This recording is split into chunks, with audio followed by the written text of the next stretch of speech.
ngasi mayam tarot card reading gi video amai share tawjarake ko adu tarot card reading se khoi gi lakadori ba hajik tha tarani thoi je ko tha amam gi ka try thoi lo thoi yen se ko ipok nimit ki matung ina numajing dagi hauraga haidi april dagi hairase ne ko khoi je cherau ba tha oire ko sajibo april may june july august september october november december january february march phawagi card am lo thok se ko aduga mathangi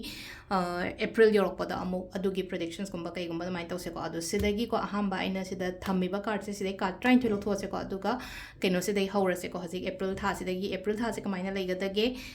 may tha kamaina lege june kamaina lege ko kya bodo card trying to katanga dumai lo thok ga yenga se ko adu sida sida leiba card sing sidagi card trying to katanga lo thok jarake ko ahamba yeng do se karamba gi non ha kana pile khaido po se keno nuai tamne khanbam khangdab ne yamna haita group 1 group 2 group 3 gumba hadi crystals ta to boy ro ama to boy ro ko sisi kadang khanja na matam da chamam na gumba yaw ne hadi samna habda citrine ga aina clear quartz same hadi ani ma ke attract to bo ko do mai to we na ko aduni pong numit se na khara keno to bra na khalle ko hadi akhoi aina su zum aina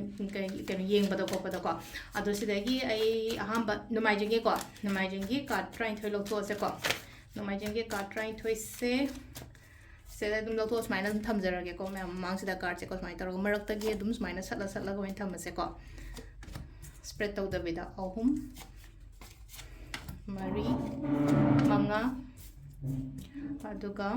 taruka selera ko ahamba gi ko ama ani ahum mari manga taruk aduga makha taruk amaga lo thok jage ko katam 2 3 4 5 6 ko si no mai jingi ne ko april month ki yenga se ko april month se hose kamai to gada ge haba do ko april se kitang hodi hojal le tar ga so april yenga se ko april se khudong chaba gumba kai gumba do maina la o haina pire ko khudong chaba da nate hadi lam chatpa khotpa phawba do maina khara leiri ko sida si sina khoi gi april month no jena ko khudong chaba tauri ba thabak to da ai business ta we na khala se ko ai gi business da hadi growth gumba kai gumba do maina khara lai ko tapna hadi amutang da boom long tawdra ga su leina ko hadi kitang growth se keno tawna do maina gumba la ko do sisina khoi gi april month ki lere ko no mai jing popang ina may yenga se ko may se sida lei no ko hadi may se su sida lei no ko hadi ai na mingon da directions kumba pi daga thaba kumba to hon ba kholan ba do mai tar le ba do samna ha ba da ai keno ma run to we na khala se aina run to re po to hadi mayam se da hadi takpi ba tambi ba guide to bi ba copy ba do mai tar ko taw ma tam da hai tar ko adu do kana gani ko sisina khoi gi may gi simple oina haraba da aina haijari ba aina khangjari ba se mayam da share to biyo adu du na ingon da kana bala kani ko june tha se kamai to ga da gi se ko june se aina khalli ba aina ningi ba pot se hadi june se da na phangba oina oi ko se da khara ma da na ko tha gi da mani nge ko ado tha gi personal consultations kumba kai no to ninga so lobi ba ya ga ne ko ado se da akhoi gi kai no ko june se namu le no ko wish fulfill oi ba do aina khanba aina ningba june gi kai no ma khala lai ka na hara ga di june do aina khalli ba aina ningi ba pot to phangba mai oi ko july gi tha yenga se ko hadi july gi tha sina sida lady se keno oyo ko hadi lai ningo haiba gi atra di leina ko short hazaba thamo hadi leina ko hadi lighten khoiramba khotpa ama adum basu laire aduga plus guidance ki matung ina so follow to ba ahana man gi wa ta bi yo khopi yo ko oza guru gi wa gumba ta ba khotpa amai to ko july mathangi august tha sena kamai to gada ge august se khatang challenging di oigani ko competitions mayam am legani ko yam hona gada ba tha oina oire ko aduga kana basum lakani sida growth lakani basilai se august month se ko august adagi september se so again september se yam hona gada matam ni ko september se da lai se hadi yamna hard work to bagi do maina lai se ko hadi result se khatang tapadi ai ko september gi tawri ba ko limam se aina thadari ba effort to ga ngasai gi lakpa se khatang keno tapaya do tar ga su kana badi dum lakane ba september ko october man ko october se sena mi pun ba khot pa ama do maina gum bale ko mi pun ba mi na masak khang bi ba mi na bevar to bi ba copy ba mai tar ko ado se sena khoi gi october le ko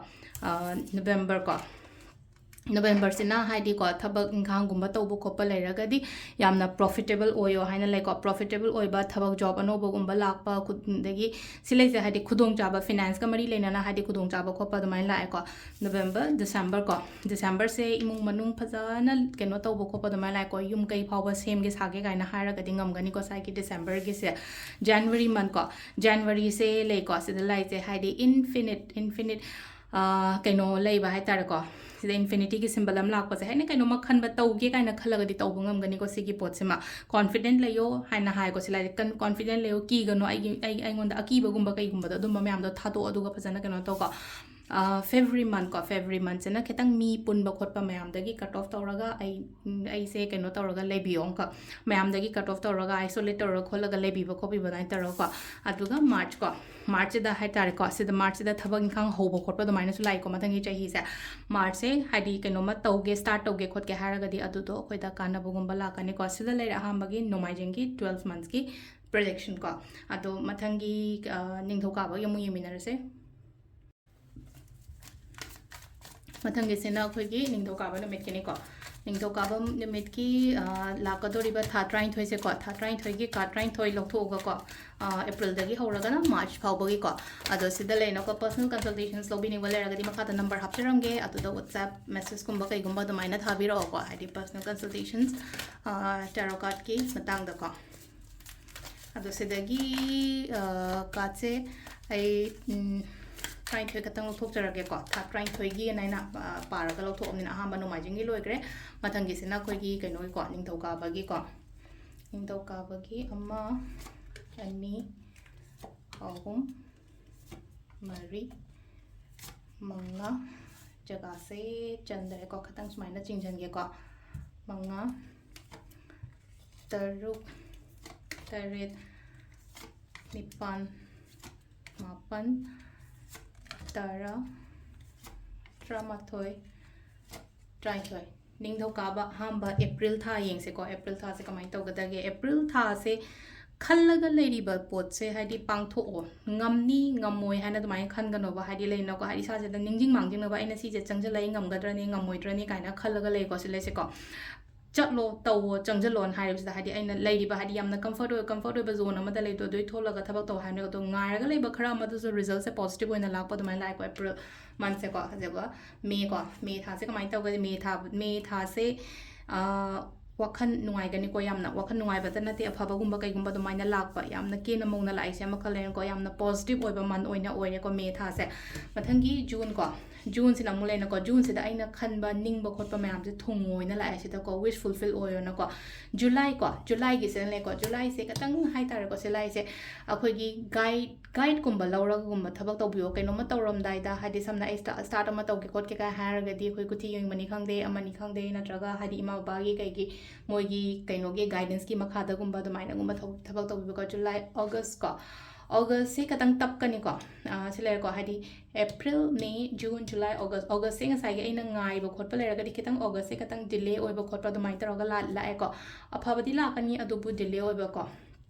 September se katang tensions gumba kai gumba do maina khra leibe ai ko ta sa ba khotpa do na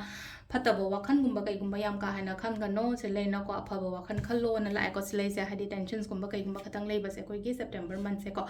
October se da na mu leina ko hadi se da October se da ai gi thabain khang da growth la waina pi ri ko thabain khang growth la pa traveling gumba kai gumba yam na leiba se kaino se ko October se ko aduga hadi traveling leiba aduga mi ngonda gi mating gumba kai gumba so dumai lai ko November se su leina ko se lai se November se da su akhoi gi sida lai se pirakpa haita aingonda pirakpa aingonda kainoma mateng gumba torokpa aigi imung manungi oiro natraga haidi ahanaman gi site kainoma phangbo khotpa adumba su oina oi ko mi gumba punba khotpa adumba su indicate tawe ko sisina khoigi November month ke ni ko December se sileno ko luhong kai hong bagumba ka yam leire ko se isha hong doira kai odena ko luhong yum ban ri ba mi ngai yoina haraga de ko yum luhong bagumba kai gumba do mai lei keno to celebrations gumba yum kai shaba yum anoba shaba gari leige khot ke kaina hani masak thokpa pot ka leiba ngamba do maina oina oibudo January month se confident layo chahi horopane ko hadi chahi horopa January ha chahi horopane confident layo aina tauge tawni na khaliba pot asanda ki chahi de ai tawde ya de phangde ya de haina dumaina gumba khanbi ba ko February se mi punba khotpa yam lei ko hadi ke ramo ra chatpa khotpa mama gathering gumba kai gumba yam leiba oina oiba to ko March da lei no ko ngaira leiba yelaga leiba pot gumba leragadi aina chummagadi aina keno tawragadi everything aigi favor da gumba dumaina oina lakpa haitara ko adu sida leire khoigi ningthau ka ba pokpa ngai gi 12 months ki focus aigadra predictions aigadra ko amai taro mathangi lepa gi yeminar se ko ꯃꯊꯪꯒꯤꯁꯤꯅ ꯑꯩꯈꯣꯏꯒꯤ ꯂꯩꯕꯥꯛ ꯄꯣꯛꯄ ꯅꯨꯃꯤꯠꯀꯤ ꯑꯃꯨꯛꯀꯣ ꯂꯩꯕꯥꯛ ꯄꯣꯛꯄ ꯅꯨꯃꯤꯠꯀꯤ ꯊꯥ 13ꯁꯦꯀꯣ ꯑꯩꯒꯤ ꯂꯥꯛꯀꯗꯧꯔꯤꯕ ꯊꯥ 13 ꯀꯃꯥꯏꯅ ꯇꯧꯒꯗꯒꯦ ꯍꯥꯏꯕꯗꯣ ꯑꯗꯨꯗꯨꯃ ꯌꯦꯡꯃꯤꯟꯅꯔꯁꯦꯀꯣ ꯑꯗꯣ ꯊꯥ 13 ꯍꯥꯏꯔꯒꯗꯤ ꯑꯦꯄ꯭ꯔꯤꯜꯗꯒꯤꯅ ꯃꯊꯪꯒꯤ ꯃꯥꯔꯆ ꯐꯥꯎꯕ ꯑꯣꯏꯗꯣꯏꯅꯦꯀꯣ ꯑꯗꯣ ꯄꯔꯁꯅꯦꯜ ꯀꯟꯁꯜꯇꯦꯁꯟꯁꯀꯨꯝꯕ ꯂꯧꯕꯤꯅꯤꯡꯕ ꯂꯩꯔꯒꯗꯤ ꯃꯈꯥꯗ ꯅꯝꯕꯔ ꯍꯥꯞꯆꯔꯝꯒꯦ ꯑꯗꯨꯗ ꯋꯥꯠꯁꯑꯦꯞ ꯃꯦꯁꯦꯖꯀꯨꯝꯕ ꯀꯩꯒꯨꯝꯕ ꯊꯥꯕꯤꯔꯛꯑꯣꯀꯣ ꯑꯗꯨꯒ ꯑꯣꯐꯂꯥꯏꯟ ꯀꯟꯁꯜꯇꯦꯁꯟꯅ ꯖꯨꯟꯗ ꯑꯣꯐꯂꯥꯏꯟ ꯀꯟꯁꯜꯇꯦꯁꯟꯁ ꯌꯦꯡꯕ ꯌꯥꯒꯅꯤꯀꯣ ꯏꯁꯥ ꯂꯥꯛꯑꯒ ꯏꯁꯥꯒꯤ ꯑꯄꯥꯝꯕ ꯀꯥꯔꯠꯁ ꯂꯧꯊꯣꯛꯑꯒ ꯑꯗꯨꯃꯥꯏꯅ ꯇꯧꯔꯒ ꯌꯦꯡꯕꯁꯨ ꯌꯥꯏꯀꯣ ꯑꯗꯣ ꯁꯤꯗ ꯑꯩ ꯀꯥꯔꯠꯁꯦ 13 ꯈꯤꯇꯪ ꯂꯧꯊꯣꯛꯆꯔꯒꯦꯀꯣ ꯊꯥ 13ꯒꯤꯅ ꯑꯩꯅ ꯍꯥꯏꯖꯕꯅꯤꯅꯀꯣ ꯁꯤꯗ ꯑꯩꯈꯣꯏ ꯑꯦꯄ꯭ꯔꯤꯜ ꯃꯦ ꯖꯨꯟ ꯑꯗꯒꯤ July August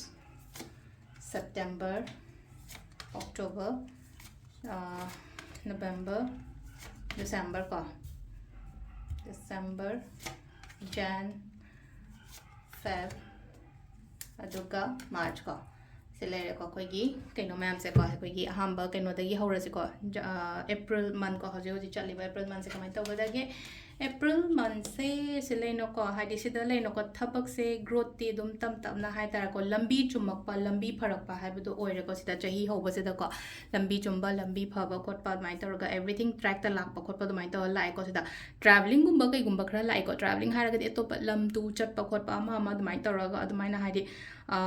mapalam daga chat pa harasne ko mai tar ga adum bagi mong da lai ko air traveling gumba kai gumba adum balle growth lai gani ko thabak taw matam da sisina khoi gi April gi ko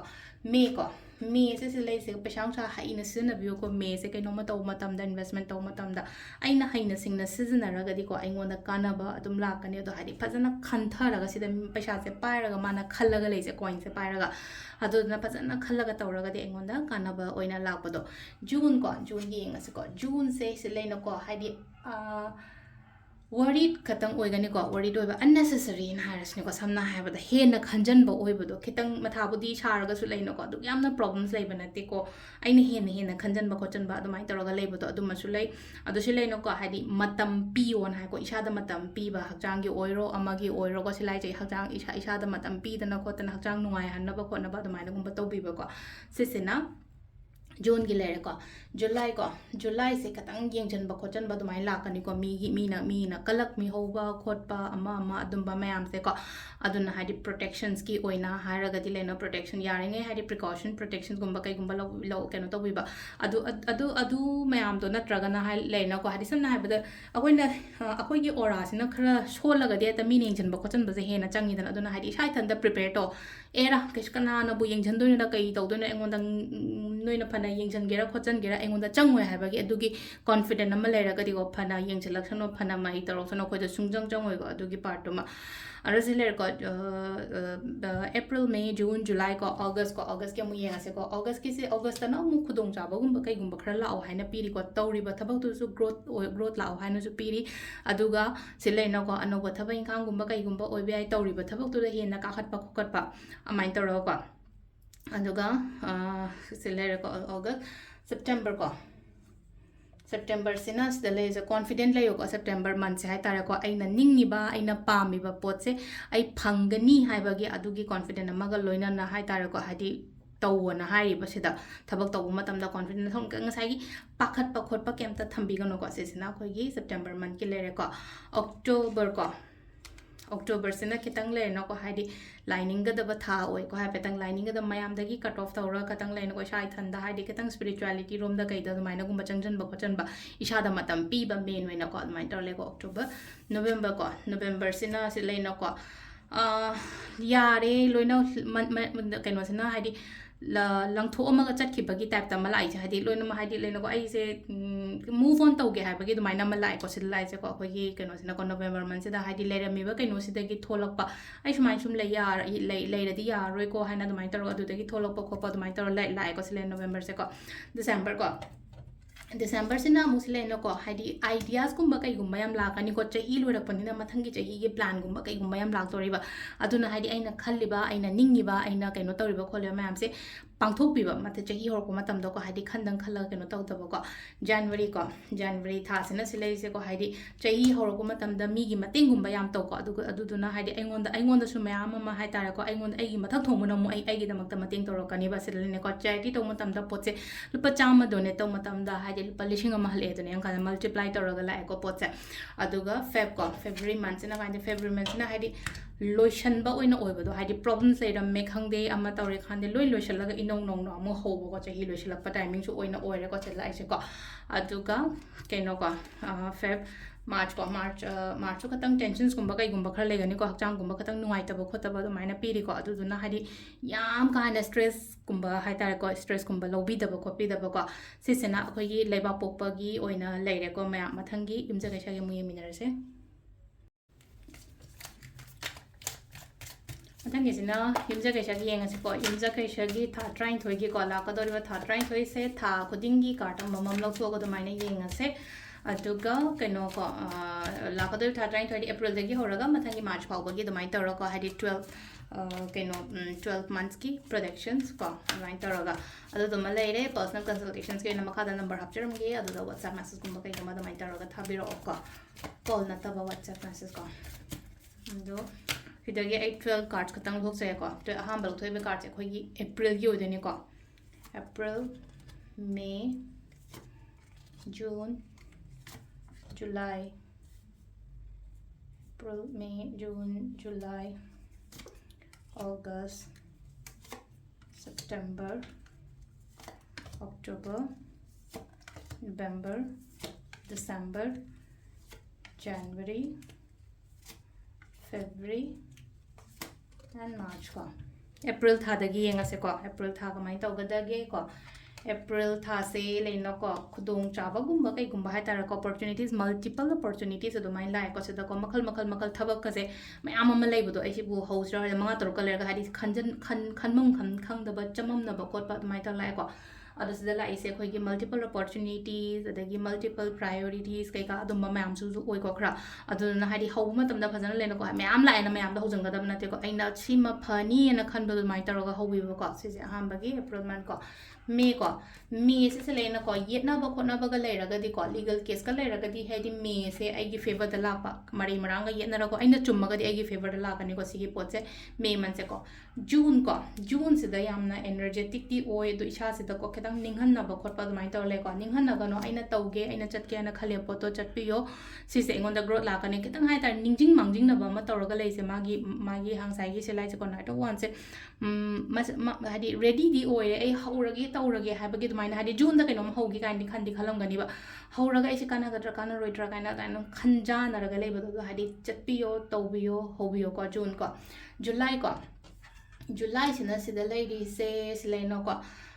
kitang yengjanba khochanba kalakpa adum leiba yai ko adu da hadi phanami na sum kainom horopa matam da leino ko mi gi wa so yam ka hana taru no ko hadi mi na manipulate taw su dum yawgani ba aina kainom taw matam da imung manung oiro ai akoi ba da leba mi oiro kan da ba da kai kan ba khona ba hadi adu mai hadi bit hat pa har so samna ha ba da aina to ai phagrani ha ba ge dum ba su te ba dum samna ha ba da kalakpa khotpa dum ba su oino oigale ko se lai se ko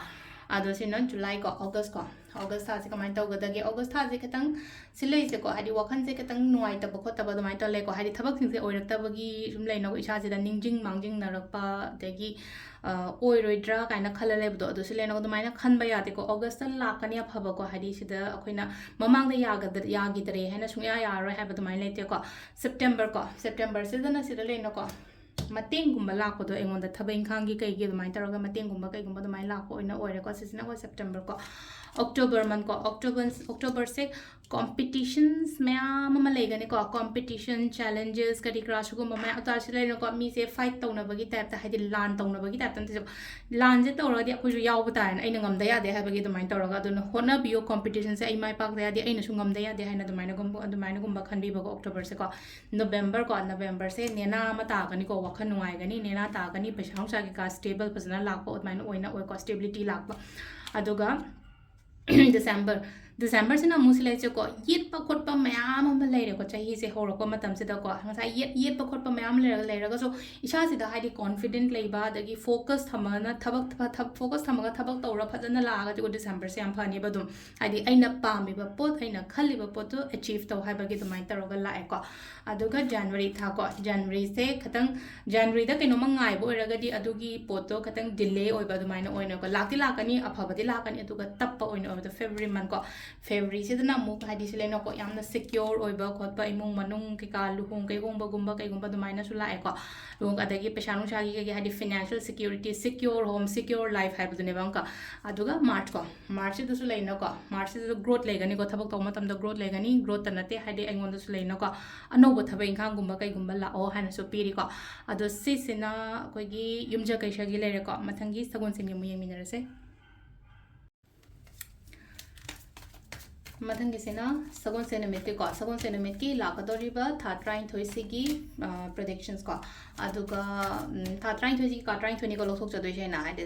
April May June July August September March fawagi mathangi ko mathangi April hodrego haji April dagi na hadi lakadoriba tha se kamaina kari kari message lakke kari guidance lakke habadu dum yeminarase personal consultation gi damakta makhada number hapcharamge aduda WhatsApp message kumba kai gumba dumain tawbirapa yagani ko hadi call gumba di katanga attend tawde ko aduna WhatsApp message to the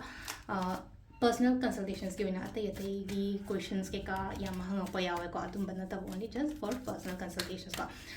do sidagi ek ka trying to katang to chego trying to say sagon sen gi oina ne ko basida le ne ko ani aina table da direct thamba sida katang lenge ahum mari manga taruk Tarik, Nipan, Mapan, Tara, Mathoy, Tara ni Thoy ko. April tha yenga se ko sagon senamit ki April tha se kai lakhe ko April tha se imung manung shanti leigani ko imung manung shanti leigani imung shanti leibadante hade pishan imung gi kai pallaga leiba khot pa leina ko adumba mayam do hai tara ko katang financially sound oiba khot pa dumai torga lai ko pishan ja katang matha sa ba khot ba pha ba imung manung phadanu shi jana leiba khot pa dumai April se ko May se dana se leina ko hadi pot khara da katang lein pot khara da nga sai aina khali pot se oirak ta bai tamang ta hadi khara wakhan je katang disappointed oiba khot pa dumai torga lei ko dumai na oina oigana khanjan gana nungai ta ba khot ta mayam se hadi suppose ke no ngai na khala se ngai bi nga sai me se target taro le madam nga sai me se yarak ta matam se da hadi asya roi khol ren khan gano ba hadi just let go aduga top directions kumba kai gumba dumai ni yengo ha go directions yengba natraga atop nga sai khudong chaba gumba kai gumba yengba ko June ko June gi silai se ko manifestation gumba to aina khaliba aina ningi ba do phangju phangane tawge na khalaga soi phangane ba se da aina ningi ba aina pame ko se ko June se ko July gi se the lai se July se sidalai se keno to ko guidance ki makha matung ina thabak to buyo ko hadi yum gi female figure gumba kai gumba harasna ko sigi moidagi mateng lawo moidagi hadi guide lawo kamai to bu khot pa habna chingba hai tar ko chamam ne yena traga ai se keno ma to bung ko pong khangde haraga di imani khangde agi wife ni khangde ije ni khangde mani khangde moidagi kitang tanara khola guidance gumba law ro khola ga mai to ko hadi moina mateng ju to ro kani ba ai matha sara matam na sai guide kitang gi wasna ta hadi financial oiro ama oiro engonda mateng gumba la ko pa mai to lai ko July ko June July August ko August ki oina se da lai se leina ko hadi directions p on hai ko se da na mulai na ko sidana mulai na ko aina sidana mulai se aina hijaba aina khangjaba khochaba mayam se amu share to ko sidana mu hadi suppose hai tare ozane khala se oza hoi tara gadi mai mathau se keno lai ta ko pasina angang ngai da aduna hai ai gi khangjaba ai gi hijaba khochaba se yari ngai mingon da share to knowledge pass on to ko pa dumai tar ko dum basu oi ko aduga already hai tare ko ai keno ma run tor ga lai tar gadi hadi thabai kang se phasana to hon biba kolan biba dumai tar ko September se hadi problems mayam dagi tam tholak po oina oi ko September se na mo aduga keno October sedana sedala ise amuk halakpa nungai yai phaba leina ko wakhan nungai ramba kholamba marak ta ketang nungai gitaba ko taba amani lai ko silai se ko hadi ama ketang disappointed oiba part kumba kai gumba mai lai ko amu phajana silaina ko return lakpa hadi ko ngasai nungsi nana leimina ba khopina ba adu khatang gi wasuna tana aingon su mateng gumba kai gumba du mai lakpa oina ori ko October November se yamna suba nungga daba kan ga daba matam oina oi ko yamna paisa tan ga daba matam samna haiba da like pa ba mi ora ga lai hena pa ga da matam ko December se to start toge kot ke haina khali pa pot kumba lera di start tobiyo ko December se ko khandang kala ga lai taba tobiba January se chahi hoba se ngonda kai haini growth sulai aduga plus pesanung shagi income da leina ko income da hengalakpa ko kalakpa dumaina piri ko February sina muk sida lai se na thona na ringjen leina thabak tawo kaino ma tawu matamda adu taragadi yamna phagani ko March se da leina ko March ko hai mathak thongbana chanba khotpa ama adumai tar lai ko hai mi na su keno tobigani aduga mathak thongbana su chanbi ba khotpi ba dain taraga aduga plus ai side tagi aina ngamjaba khotjaba leraga de adu kara khara keno gumba tobiba mateng gumba kai gumba adumai toba ko adu sida leire keno gi ko sagon sen gi last ki irai ga thangjaga mu yeminarase ko Mathangisena Irai Popa Ngai go Irai Popa Ngai 12 month ke predictions I pedi ngase ko April dagina mathangi March phawada ko aduga sele no card amom gi matungi nga sai akoi gi April May June July na dumai la thogana sisina akoi gi Irai Popa Ngai gi personal consultations gi damakta makada number hapcharam ge aduda WhatsApp message kumba kai gumba dumai na thabiro ko adu sida leiripa card sing sidagi card trying to ikatang no thok jage ko ler ko ahamba se khoi gi April month ki oidoni ko mathangi sida leire ani shuba ohum mari manga taruk atagi tarit nipan mapan tara taramathoi Tarani Toyko. Ado sida Ladiba Karching say Hamba ko April Tadagi and a April has a kit had it liver task my tog the gay. April has a young gay sharp of Pama Malushan Banatraga Hope of Pasuya, ko Imunung Selena ko had family, husband, wife, Angang Nubi Kalena ko Pazana Yamna positive when the like or Mumunung Shanti when the labor Shams of Nahari Mushanti labor had husband, wife, mission labor ko pot my Taroga like or Karamada Leno had a Kaliba in a Ningi Bokopadumba Supangani April Seco. May is the lane ko had the problems may am the low in Tanamaga. I don't move on to go type the matter record my Taraga move on to oi Atuga plus na poche kumbacheksha lokocha lohana sulana ko mingo the yamka hana trust of Gonoko. Sisina Quigi ko May ko June the Mulena ko June the had growth yam like got having count on the growth or road natraga and no opportunities kumbaka kumba malako July is the lane ko had chatki toge hina kaliba having count ma'am se had it tow. Manung the height equi had Isha the Manu Isha had Isha Manusha Pakat Pakotpa, Oigadra, Oidra, Colodra, Habagi, do you worries, ma'am, the low in a high Taracolina, Kautokraga, Hadi Aina, Chatke Togiana, Calibapoto, confidently to be on like August ki like Hadi. August is an akitang Nuaita Pagumba incident, but it toga, Lotion body over the problems, Uncle Lena Mari Maranga, or Labor hiding a gang, wars one and white traga, so had a potted lotion raga, and on the new beginning of a new chapter of Makayama, the Mitra like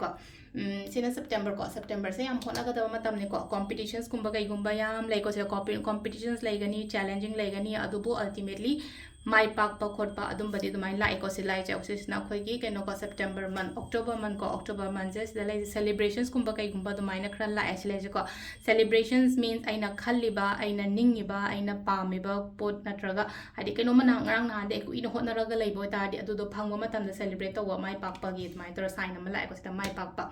Aduga November Sinakatang. Section lo hadi yingjan bakajan bayam yam ko atun section ba degi December da namu yam phagani ko December sina blessings sai tara ko shore gi blessings lei be shore na chanbi ba khot pi ba tha he ba do oi aduga plus imung manung oiro ama oiro ko adum basu yamna smoothly kai haini nushina na lei mina ba khot mina ba do main tal ra ko aduga January month se hope yam thamo hadi mathangi chahi horok pa ko Asa Sagat Pada Kashu Akaiba Camta Late ko adun hai thabam tomatam the hope thamba positive oina hadi chahi opone January ne hadi lots of positivity ga loina na hai tar chahi se houseba yamna sida yam phana laiba aina khalliba aina ningiba mayam te hadi university na the blessings kumba pibirapa ko Feb sida na mu leina ko chang gumba kai gumba katang nungai ta ba yai ko tumba ya ta ba ko ta ba du mai tar ko March sida na selai se ko stability gumba lai ko March sida hadi thabain khang gumba kai gumba dai le ra stable oiba khot pa du mai tar ko ado sisena khoigi irai numit ki oina la ekosilai se ko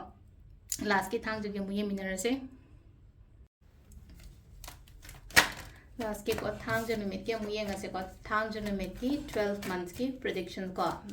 April dagi horaga mathangi March phawgi card amam tha kuding ki card amam dai lo tho yenga se personal consultations ki damakta makada number hapcharam ge aduda WhatsApp message kumba kai gumba do maina thabiro ko number se ai makada dum screen da dum hapcharam ge ko ado sida laira ko hamba ko ka try to thoge ko tha try thogi predictions oina oirabanina anni ahum mari Manga Taruk Taret Nipan Mapan Tara Tramathoi Trainthoi ko ahambagi card ko mesh rashi gi sorry kaino ne ko ngasai gi mesh brish aina trying to lo thok position ti ga to position ko ahambagi ko khoi gi kaino ko April month se silaina ko tabak se sum oirak tabak kholak tabak mayam se da ko haidi aina hojik se amna disappointed oiba khot khra lei ko part khra hai tar ko oidraga di handak su yadraga di handak su phangdraga di hai bagi domai taraga leiba do ado nungai tabo oiro wakhan nungai triba ngasai gi aina khanba khot pa da ngasai gi haidi keno tawriba khole ma'am se haidi silaina ko just let go nungai taba part ma'am do just let go aduga haidi move on tawana lai ko move on tawro aduga no ba sum yengo haidi thabai khang do oiro haidi hana tawriba thabo to yadre na kale ta no ba yeng ta directions another way natraga haidi mi gi matang da hairaga su laina ko haidi hanagi ma'am to loi kauthoga haidi move on taw haibe matang da ni ko me se laina ko everything align torok to haidi pot sing se haidi lambi da lak pa track ta lak pa khot pa dumai tole ko lam chat pa khot pa dumai na su lai pau nuai ba gum ba kai gum ba su la ka ni thaba inkhang da ju growth la ka ni ko hi me man se no ko June sing the lena June sing the hari guidance ki matung ina follow to but keno thabak to ba hari imai pa oiro ai oja guru oiro ama oiro ko moina hai ba moina ngang ba khot pa su mayam se ko hai petang follow to raga dumaina gomba to bi ko se sina khoi gi June gi le ko July sina mo kamai to ge Mina kari hai kari ngangi loi to khrase hai just focus nang na tawriba thabak to the fully focus concentrate tawraga to ko mai pa kani ko hai kem ta taru no bana kan da kan kanana kari hainari kari ngangnari khonari loi to ose basisina koi gi July gi lere ko August ki oina silai se ko hai de kitang delay oi be ai ko poching se stuck tor le be ko hai de to kano gi August aina khan ba khot pa lera ga de kitang stuck to ba kitang delay oi ba oi roi hai ba de hai de ko hai de tap na lak pa oina oi ba ko aduga September sina hai tar ko hai di problems lotion ba oina oi ba hai tar kitang nungai tar su nungai tan lotion laga hai di ano ba ho ba mai tar la ko sisina ko gi September ko October month ko October sida nain ko sida October sina hai di start ama sida lotion gra sida start ama mu ho an hai di ba sida ho ro ko matam da sigi start was handak ti phajana khantharaga investment da oiro thabak to bodo oiro hana phajana nena ta na wakhan ta na khandara gumba to matam da engon da growth yam la ka ne ko sida mana setliba gown sida ye ma'am se khoi kaino ne ko khoi gi kari ko grapes na tani ko grapes se tarot card grapes kumba kai gumba mai lak pa se kaino to ko grapes kumba pomegranate kumba kai gumba lak pa se growth ki sign ne ba do na se lena ko growth kumba do mai lai ko se lai se sina khoi October le ko November se ya secure ai tare ko hai secure oi ba hai ta financially secure oi ba paisa sha oiro ama oiro phajana flow da lak pa do mai lai ko December sida tamna hogale engonda kanare e do kanara matung da hai mingonda gumba su yara ga di hai sigi flow se la ga di pot se flow se la ga di sumaina la ga di engonda aina December yo ko matam da mi gi da makta mateng gumba kai gumba khra to biyo ko adu na hai he na makata na dum phabo oira kani ba ko January se luhong kai hongbo oiro ama oiro yum kai shaba masak thopa pot gumba imung da changa pa kholak koi ba chat pa ko pa vacations oiro ama oiro dumai lai ko Feb da sung le no ko Feb da so no ba thabak aduga tawri ba thabak to growth amuk ka hina lakpado adagi March len ko shona chanbi ba haibado oi ko shona chanbi ba Lakshmi na chanbi ba lanthum wa ta pa da ba khota ba main taraga matang haidi ko sigi flow sigi matung ina chakhraga ti ko haiden sai che ko dramas me ama lai na khala se marak ta avoid ignore to tappe ke shukai de nungai ta ba khota ba lara ko lotion gre phare do makata na haidi amu hauraga amu start taraga beginning gumba kai gumba taraga la o have ne ba sida che ko adu sida leire ngasigi oina 12 months predictions ko mayam gi damakta makata video song ko ne minarase thank you